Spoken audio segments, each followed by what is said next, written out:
Hello my babes, welcome back to my channel, the Self-Love Template, where we are leveling up our self-love, upgrading every aspect of our life, leaving no stone unturned in order to live our best lives possible. So here we are, this is our fourth video.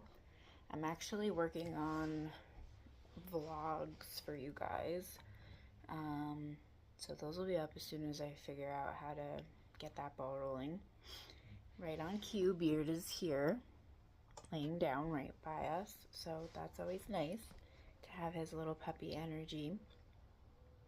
I'm not gonna disturb him though, because he's laying here and he's super cute. So we just went on a nice long walk. And I was thinking about how I just really want to get the fourth video underway, because what I really want to discuss, amongst a couple other topics, is my sobriety. So I've been sober for 10 years as of May 1st. I'm not going to talk about the addiction part of it, because I just don't feel that that's necessary right now. And again, a lot of these are just foundational discussions, and I'm going to capture what I really want to capture, which is just what sobriety and self-love have to do with one another. What I will say is that when you're using drugs and alcohol, there's really no deeper form of self-loathing, especially if you're abusing drugs and alcohol. I'm not trying to sit here and say that there's not people who can't just socially use or whatever, but you have to get to a point where you ask yourself, is what I'm using controlling me, or am I controlling it? And for me, the answer was, it was controlling me, and I knew that. And so I wanted to get to a point where I could detox. For me, sobriety wasn't even about getting sober per se. I just knew that I had been drinking a lot, using weed a lot, at the time that I had gotten sober, and I had come off of a path of using hard drugs. I hadn't used hard drugs in quite a while by the time I got sober, but I guess where I fell off using hard drugs, I kind of filled in the gaps with alcohol and definitely weed. Weed was always my main thing. I loved weed. I was like weed personified. My whole life revolved around partying and weed, and yeah, I mean, I spent a lot of money on it, spent a lot of time on it, and just all of my focus went into getting high, and all of the social components of just like using socially and having friends who also used socially, and probably more than not socially in the sense of what I was saying earlier, like you're going to a party once a month or something like that. What I mean by socially is that like all of the social events revolve around using, all of the social events revolve around partying, all of the social events revolve around getting high, and you're spending copious amounts of time, money, effort, resources to maintain that lifestyle. So again, I don't want to get into the specifics of it, but just know that I was spending entirely too much money. I definitely did not have my financial house in order, and I was allocating money towards perpetually using, and again, like a lot more. We're not talking like a gram here and there, an eighth here and there. It was a lot more weight than that. So, I mean, I feel like my whole life pretty much at certain points revolved around smoking weed. And then drinking just came when the weed stopped doing what I needed it to do. Um, so I didn't drink a whole lot, but especially after my dad died, I definitely started drinking a lot more to cope with my grief and my anxiety and just all the different things that were coming up as a result of losing my dad. So I think there's a time and a place for everything, though. I know for me, there's been times in my life where if I wasn't drinking or smoking weed, like, who knows what would have happened to me mental health wise, because those substances were, in a way, helping me to get out of my head and to just turn my mind off. There were certain times that weed was like the only thing that was enabling me to turn my mind off. But again, you have to do an honest self-assessment with yourself at a certain point and say, is this controlling me or am I controlling it? And for me, I just knew that it was controlling me and I wanted to detox. I just wanted to know that I could go through a certain length of time where I didn't feel the necessity to use in any way, shape, or form, whether that was drugs or alcohol. And prior to that, I had actually had a head injury due to drinking, and that was when I gave up hard liquor. So it was kind of like my weird solution to having the head injury was like, okay, well, I'm not going to drink um, vodka, or like I loved scotch, um, things like that. Like I was like, oh, I'm not going to drink hard liquor anymore, but I'll still drink beer, wine, and like champagne. But, I was still drinking a lot, like pretty much any excuse. I loved champagne and I would pop a bottle at any reasoning to do so. I always loved to pop bottles and smoke weed. Like that was my thing. Like that I absolutely loved. And I mean, full disclosure, in the past, like I said, I've struggled with other hard drugs, but luckily I had certain wake up calls that enabled me to see that what I was doing was really unhealthy, not just to me, but to the people around me, and that even like the friends and stuff who were facilitating the use of hard drugs, that I didn't really even want what was coming along with doing that. So again, I'm not going to go into specifics and details because I sometimes feel like a lot of people go into these elaborate stories because they feel like it gives them clout or something like that. But, for me, it's just defeats the purpose of what we're here to talk about, which is the correlation between self-love and sobriety. And to be honest, I didn't, my self-love journey, while it started long before I got sober in like its embryonic phases, my sobriety wasn't like this guaranteed immediate result of self-love. Like, same thing with clarity. I always tell people this. It's like the thing I wanted more than anything when I got sober was clarity. And I thought, like, if I gave up drinking, and the longer I gave up drinking and drugs, that I was going to just have all this clarity. And that is just not how it works. Even, like, 7 years into my sobriety, I was still like, where the hell is all this clarity that I thought I was going to achieve? And the truth is that you do not achieve clarity through just like stopping things or refraining from things that you know were detrimental to you in the first place, and obviously causing you to have even more of a clouded or foggy vision.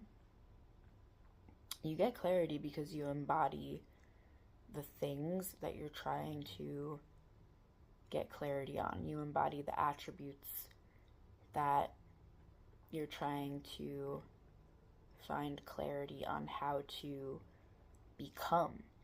So, you know, like whatever aspect of your life it could be, like let's just say it's finances, right? Like you'll become clear on your finances when you start embodying the woman who has her financial house in order, when you start embodying the traits and characteristics of someone who has that aspect of their life clear and functioning well. It's like literally the only way. You don't get clarity from just like brainstorming or planning or whatever. You have to execute in order to get clarity. And then you'll just wake up one day and you'll be like, okay, wow, I feel so much clearer than I did when I wasn't taking any action, and when I was just thinking that clarity was something that had to come to me, as opposed to something that you pretty much put forth effort to achieve or work to achieve, however you want to look at it. But the self-love piece for me didn't come till about halfway through my sobriety. And even then, it was not something that was directly correlated. It was just the next piece of my recovery. So like for me, my recovery has been really multifaceted. It's covered all of the terrain of my big four areas, and the areas that I have struggled with, which I talk about, I feel like, in pretty much every video.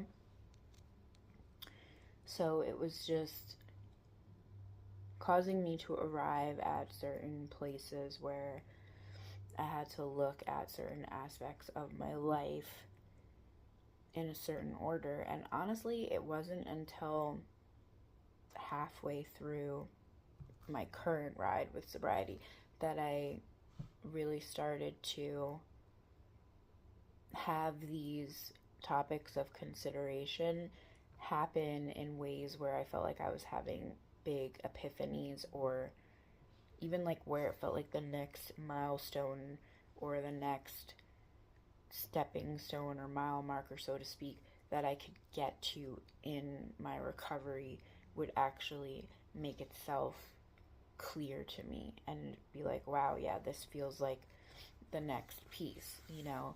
So it kind of started with the self-love thing halfway through, and then it moved into my self-concept. Then it moved into my romantic and sexual relationships. Then it moved into codependency. But in between there, and like even prior to all of that, like I was talking about in my last video, the financial piece was always kind of weaving its way through. And I think because that was such a big one, and because it's so tied to the way that you're able to have the life that you want, I feel like that's why it kept weaving through, and I kind of had to revisit a lot of different aspects, and I still do. It's not over, trust me. Like none of these things is completely over. Because another thing too that I've been realizing recently is that a lot of the self-love things that we struggle with, the areas that we struggle with, it really just boils down to how you feel about yourself, which is obviously self-concept stuff. But I think it's deeper than that. I think it's deeper because even like on a given day, like today, for instance, I was feeling at a certain point not so great about myself, and I was just like, you know, what is this? Like, where is this coming from? And a lot of it can feel so like involuntary and just out of left field. And I think it's just that you have to look at these pieces of yourself, whatever it is, where you're feeling deficient. It's like there's probably something that you have to look at, be honest with yourself, and maybe even give yourself grace, and just admit that you're trying your best and that tomorrow is another day, and you can always try again in that area, whatever it is. So like for me today, I was struggling with a little bit of like body image stuff, but the reality was I was doing everything healthily. And I think there is just a tyrant in my head sometimes who feels like it's not good enough. And you have to really meet with those parts of yourself, because even if you got everything you think you wanted today, tomorrow you're only going to be as happy as you were before you got all that stuff. So it's just learning how to be happy in and of yourself, and the relationship that you have with yourself, and the changes that you're trying to make with yourself to empower yourself or better yourself.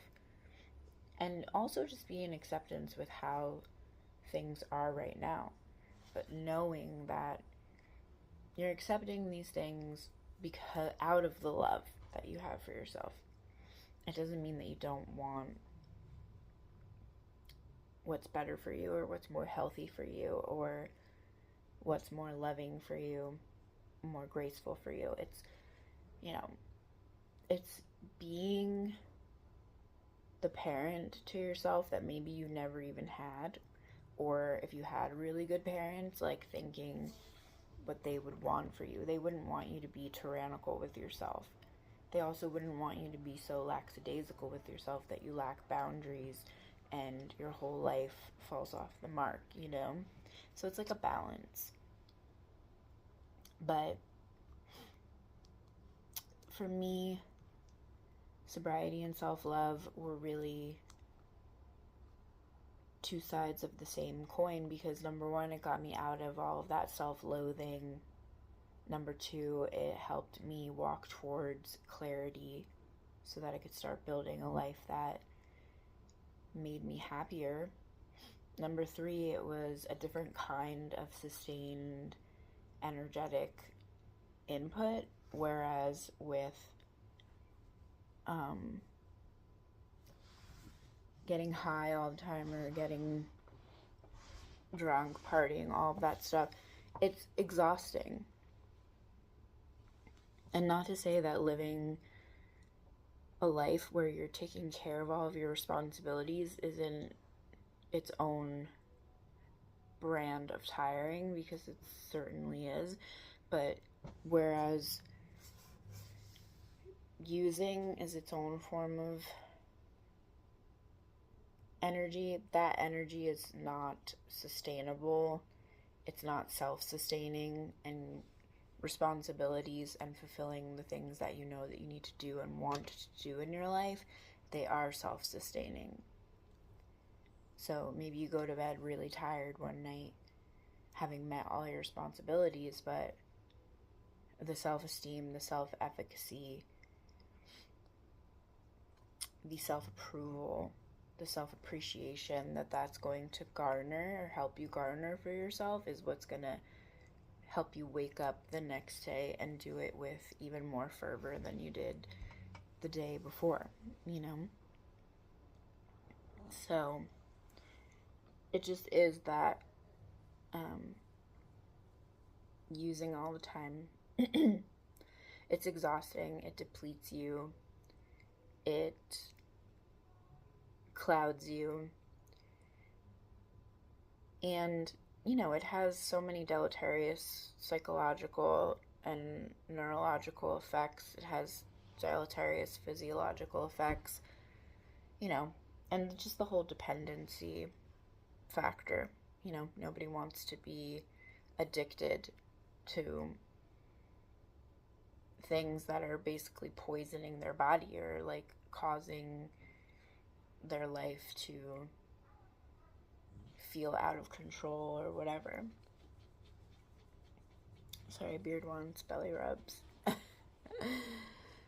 But what else do I want to say? Like, all those things were possible for me. I was able to move out of self-loathing and towards clarity. I was able to start building self-esteem and self-efficacy. Start looking at all these different parts of my life that desperately needed me to look at them, desperately needed me to pay attention to them. And it set me free from a lot of the modes of suffering that when I wasn't looking at these things and I was just using in order to kind of like escape from taking that look, taking that ride into self-discovery,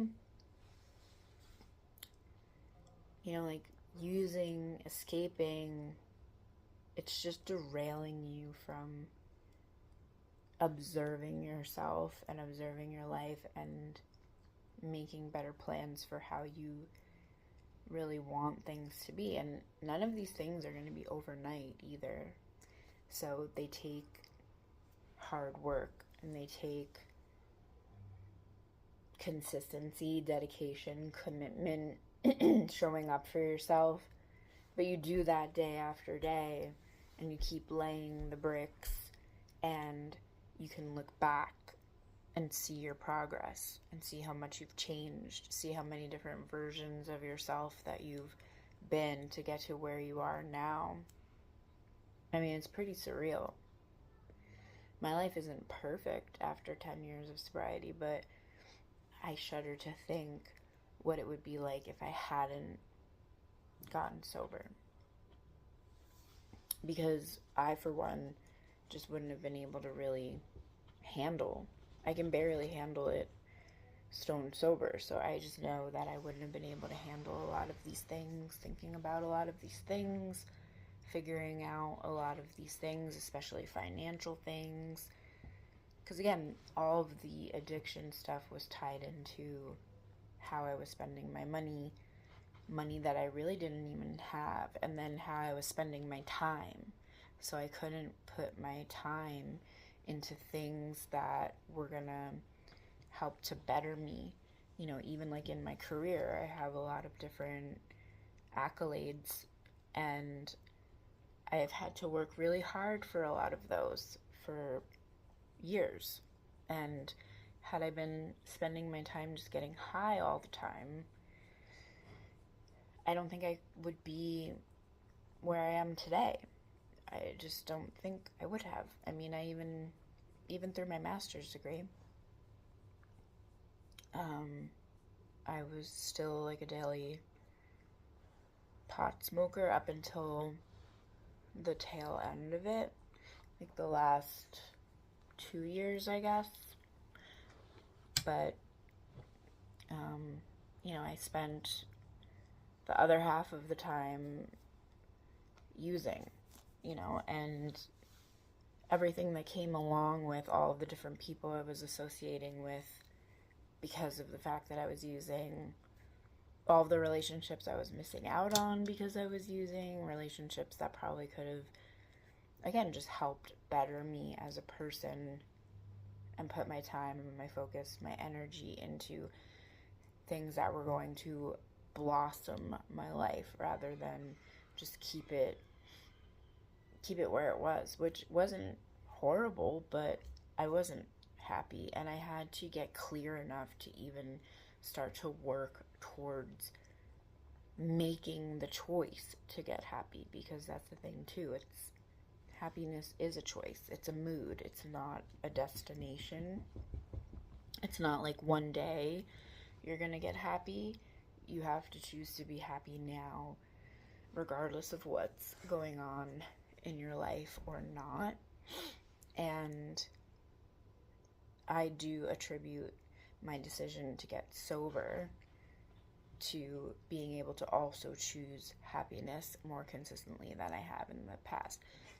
I've been able to choose to move through and past negativity that I wasn't able to move through in the past. I mean, I still have times, even now, bless you, Beard, that I struggle with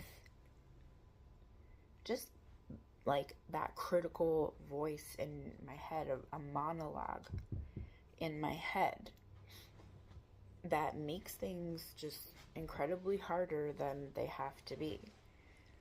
So if I was getting high all the time and I never got led down the road to find the things that helped me work on all of this stuff and just get my emotions in check, because a lot of my use was just to curb a lot of my emotions and my thoughts and things like that. And I'm just very grateful that I was able to arrive in a space where I was able to get a handle on those aspects of myself without needing some sort of a substance to do that for me. And I mean, everybody's different. And again, I can admit that I had times in my life where that was what was enabling me to function. So I'm not saying that there's not a time and a place for everything, but I mean, I think they've even done studies that show that there's a certain saturation point where the weed, especially, like, it is what becomes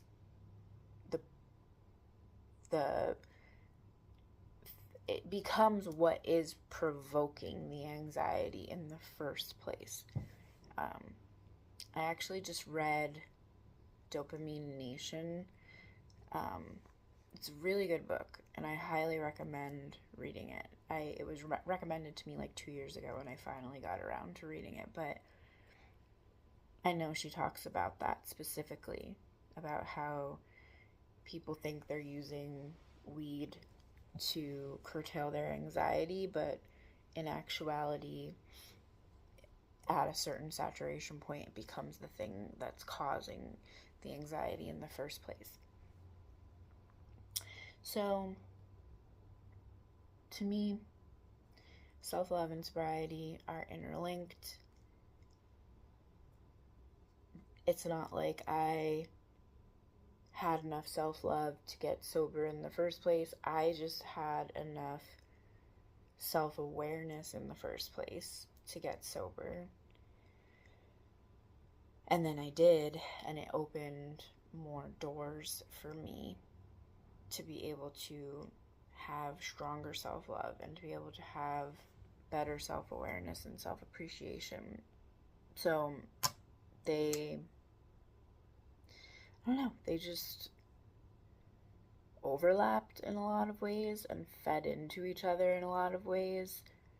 And I am glad that I at least had enough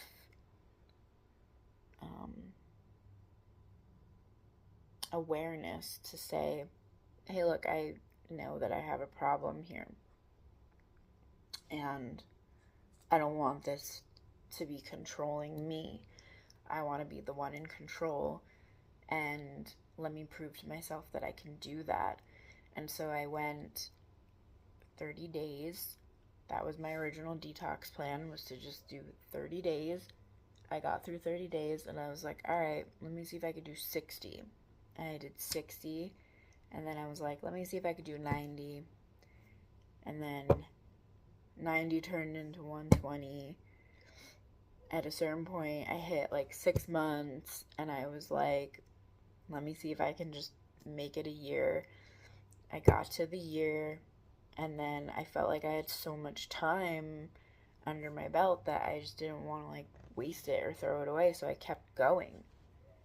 And even in really hard moments where I felt like maybe I wanted to give up, I would just be like, look at all the time that you have. Like if it was 18 months or 2 years or 3 years or whatever, I would be like, I don't want to throw that away. Because I do remember, like, I used to date someone who was really involved in AA, This was before I got, or it was actually right when I got sober, which I actually attribute that partner to giving me a model for sobriety at a time when I really didn't have anybody in my life to show me how to do that. And it was ironic that I met him after I made the choice to get sober, and it was like a total serendipitous thing that I met him. But he was really instrumental in my life for giving me a model of sobriety. And I remember just always feeling like he was so comfortable in his own skin, and I just desperately wanted that because I always felt like I could practically crawl out of mine. So I was just like, he's got something that I want, and like, what did he do to kind of like get there? But I would go to meetings with him a lot and listen to people talk, which is another reason why I don't like talking about the past, like use aspects, details, because I would listen to some of these people talk and it just felt like they were gloating, and it just like seemed weird. And I think there's one aspect of it where you have to kind of like appeal to especially like newcomers or people who have less than 30 days or whatever, but past a certain point it just becomes disruptive to the whole process of understanding why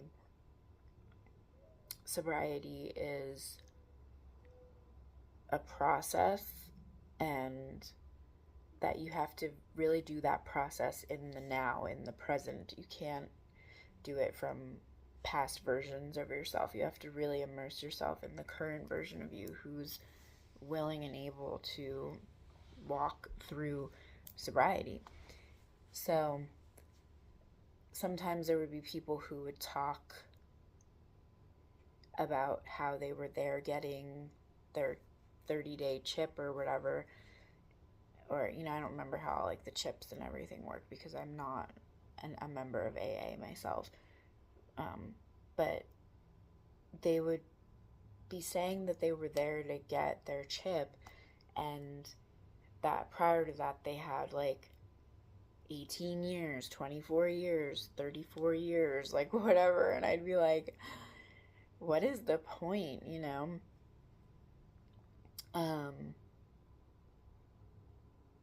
like, why sacrifice all of that time, especially if you know that you're just going to end up back in AA. It's one thing, I guess, if you're just like, screw it, like, I'm drinking again, and like, this is me now, I'm just a drinker and whatever. But if you know there's something inside of you that monitors your use, which for me, that was always the case. I always had a little voice inside of me, a little idea in the back of the mind that when I was doing all these things, whether they were hard drugs, weed, alcohol, whatever, I didn't really like the fact that I was doing it. It didn't really sit well with me. I wasn't always 100% comfortable with that, and there was always something kind of like nagging at the back of my head or in my heart or whatever you want to call it, where I knew it wasn't for me forever, and I didn't want this to be who I was forever. So if I knew I was going to just give up being sober to then drink and then feel bad about it again and just end up like trying to get sober again, like I just wouldn't waste all that time. I wouldn't throw away all that time. I would want to just keep it going. But everybody's different, and again, there's people who can just use sporadically and they could put it down at any time and they're fine with it and it never controls them. There's people who feel very controlled by it, which I have felt at various points in my life. And then there's people who are completely dependent on it and have absolutely no idea that they even have a problem, which is scary as well. Honestly, that was always kind of like a motivating factor for me too, because a lot of addiction, that is how it works for a lot of people. Like, they just arrive at a point where they are then an addict, and this substance has total and complete control over them, and they don't even know they have a problem, and they just woke up that way one day and stayed that way forever. And so they have some kind of like a degenerative disease, or, financial problems, or emotional problems, or just whatever it is that the substance is contributing to them having. So it's a fine line to where you may think, oh, I'm all good, I don't have a problem, and then you just cross that line and bam, you do have a problem. And you might have blocked any remaining self-awareness for you to even have that epiphany. Because again, it's a lot about like epiphanies and stuff like that. But that was always a motivating factor for me too, where I just didn't want to like slip past that tipping point where my body was totally dependent on it and I couldn't function without it. I've had friends who have been addicted to various substances, including alcohol, who have killed themselves because their addiction was so great and they could not, anything that they were trying to do to break out of it, they just could not. And I never wanted to get to that point either. You know what I mean? It's just painful to think about even now. It feels terrible for them and what they must have been going through to get to that point. I have friends who have OD'd, friends who have OD'd and lived to tell multiple times. I have friends who have OD'd and passed away. And that's the reality, is that you're not in control of what's happening when you're using.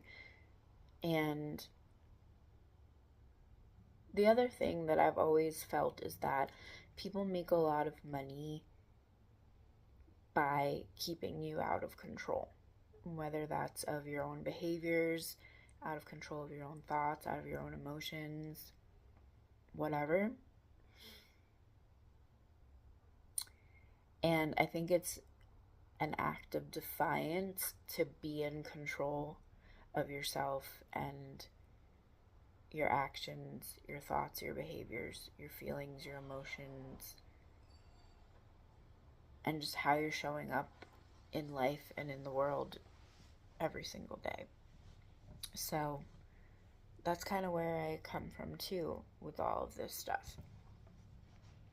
But it is very self-loving to remain in sobriety, because then you're just there, completely present with yourself in all contexts. You're never escaping from yourself. Like, you're never running away from yourself. You're not turning your back on yourself. Like, to me, getting fucked up all the time is just another way that I was doing that I was abandoning myself, that I was saying, hey, I don't like you enough to be with you. I was just like refusing to be my own ride or die. And in the name of eradicating all formats of that from my life and falling in love with myself and really being there and showing up for myself more radically than I ever have, because this is just not territory that was normal to me or came natural to me or easy to me. I don't ever want to walk away from myself again. I don't ever want to leave myself down the road back there in the rain, metaphorically, so to speak, ever again. I want to be with me. And it's tied into, again, a lot of my codependency recovery, a lot of my romantic sexual recovery, because like the ways that I wanted someone to be there for me so desperately is how I've been learning how to be there for myself and understanding, as I always say in all my videos, that it's just a mirror. Everything out there, like John Wheeler said, there is no out there. So all the things you're experiencing are just a mirror to show you what's going on in your interior. So for me, cleaning that up in all ways possible, in all the ways where I know I've been shortchanging myself, that's been the goal. And sobriety is just one piece of the self-love puzzle for me. It was a key to unlock many, many doors that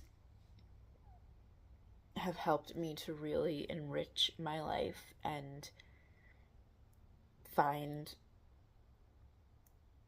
the ability to choose happiness way more than I ever was capable of doing when I was smoking weed all the time or drinking all the time or whatever. And one thing that I realized too, something that my ex used to say, the AA guy, like, that's as good as it gets all day long. Like when you're using, when you're getting high, when you're getting drunk, like, and I can attest to this because I would like save my weed or whatever for like the very end of the day. I wanted it to be like the last thing I did before bed, because it was true, like at certain points that was as good as it was going to get. And then even if I was using earlier in the day, I would just use and use and use all throughout the day. I mean, I know towards the end, when I decided to detox the first time, I was literally taking bong rips to like do laundry because I just couldn't cope with my life, you know? So yeah, it should just be where you want to live your life and you want to be who you are and you want to be in that authenticity and you want to have that self-awareness, clarity, whatever. You know, and it's not going to be for everybody. People have to do what they wanted to do. I'm imagining that you're watching this video because it resonates with you. And what works for me doesn't work for everybody else because it's me and my set of problems. If there's people out there who can use and function and be fine and their whole ducks are in a row and all of their shit is together and in order, then more power to you. But I know myself, and I knew myself at the point when I chose to detox, and removing drugs and alcohol from my life has only enabled me to come to know myself more and more, to be more and more present in my own life for myself, for others, and it's the most priceless, greatest gift I've ever received, and I wouldn't trade anything for it at this point. I don't miss getting fucked up in any way. I mean, like,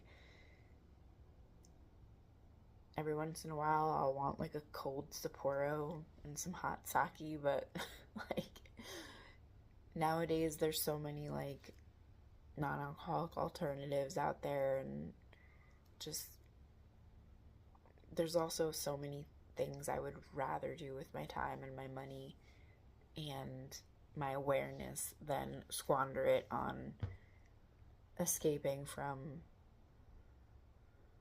this reality for some fleeting moment, fleeting happiness that's not sustainable anyways. And not to mention, like, there's so many ways to get high on life, you know? Whether that's like in nature or with people that you love, or laughing, comedy. I love comedy, healthy things like exercise, good food, just being immersed in the moment, petting beard, petting a little kitten or something, eating some really good ice cream.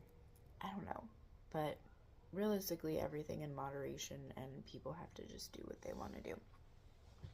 So it's already pretty long, this video. I knew it was going to be because it's a lot to cover, and there's so much more I could say, but I'm not going to. But feel free to comment below anything that you want to talk about.